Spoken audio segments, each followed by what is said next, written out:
Welcome to my channel. ಇವತ್ತು ನಾನು ನಿಮಗೆ ಹೊಲಿಗೆ ಹೊಲಿಬೇಕಾದ್ರೆ ದಾರ ಲೂಸ್ ಆಗಿ ಬೀಳೋದು, ಹೊಲಿಗೆ ಸರಿಯಾಗಿ ಬೀಳದೇ ಇರೋದಕ್ಕೆ ಮೇನ್ ರೀಸನ್ ಏನು ಅನ್ನೋದನ್ನು ತೋರಿಸ್ಕೊಡ್ತಾ ಇದ್ದೇನೆ. ಈಗ ನೋಡಿ, ಈಗ ಸ್ಟಿಚ್ ಮಾಡ್ತಾ ಇದ್ದೇವೆ ನಾವು.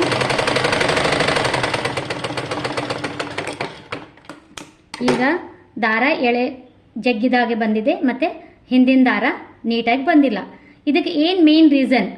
ನಾವು ಯಾವಾಗಲೂ ಮೇಲಿನ ದಾರ ಸರಿಯಾಗಿ ಬಂದಿದ್ರೆ ಕೆಳಗಿಂದ್ರಾಗೆ ಪಾಲ್ಟ್ ಇಲ್ಲ ಅನ್ಕೋಬೇಕು, ಕೆಳಗಿನ ಸರಿಯಾಗಿ ಬಂದಿದ್ರೆ ಮೇಲಿನ ಪಾಲ್ಟ್ ಇಲ್ಲ ಅನ್ಕೋಬೇಕಂದ್ರೆ ಇದು ಉಲ್ಟಾ ಇರ್ತೈತಿ ಯಾವಾಗೂ. ಈಗ ಮೇಲಿನ ಸರಿ ಬಂದಿದೆ ಅಂದಮೇಲೆ ಕೆಳಗಿಂದ ಏನೂ ಸಮಸ್ಯೆ ಇಲ್ಲ.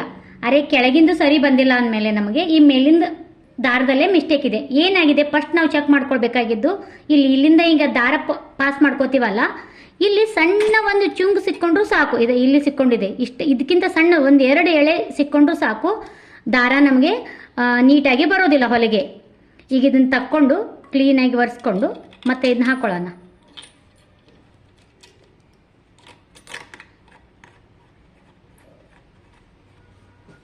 ಈಗ ಇಷ್ಟೇ, ಅದು ಒಂದು ಸಣ್ಣ ಚುಂಗು ಎಳೆ ಸಿಕ್ಕೊಂಡ್ಬಿಟ್ರು ಆ ಥರ ಬರ್ತಿತ್ತು ಹೊಲಿಗೆ. ಈಗ ಸ್ಟಿಚ್ ಮಾಡೋಣ.